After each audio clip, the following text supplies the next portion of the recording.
तर रामराम शेतकरी मित्रांनो, रामराम सर.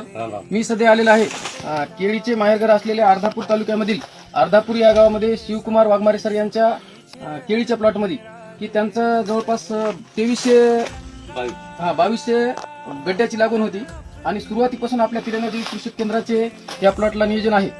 तर त्यांना विचारू बा नेमका रिझल्ट काय वाटायला ना. आज मी सध्या त्यांच्या प्लॉटमध्ये आलेला आहे. रिझल्ट तुमच्या डोळ्यासमोर आहे की इथं रासायनिकचा प्लॉट आहे आणि इथं आपला जैविकचा आहे. इथं चांगला प्लॉट आहे आपला. केळाची लांबी सुद्धा चांगली व्यवस्थित आहे. घड पण चांगला आहे आणि घड चांगला बी पडलाय. आपल्या रासायनिक खतापेक्षा चांगला घड पडेल. बरं, तुम्ही तर अगोदर म्हणत खर्चामध्ये होते आहे पुन्हा होय अण्णा, अगोदर तर तुम्ही म्हणत होते बा जैविकवर केळी येणं शक्यत नाही. तुम्ही आता आता आता पण आमचं रासायनिक खतावरच झालेलं आहे. म्हणजे त्याच्यामुळे एकदम तुम्हाला जैविकला म्हणलं बा, आम्ही तुम्ही कसं फक्त देणार एकदा म्हणून 1 वर्ष थांबा. नाही हो, आम्ही जैविकचा कसं आता म्हणजे अनुभव घेतले नाही. अनुभव घेतला. वापरच केलं. हा. आता आपण कसं काय सांगा तुम्हाला अगोदर पण आज कसं वाटायला तुम्हाला? आज अनुभव घेताना आपण बोलू शकलो ना. डोळ्यास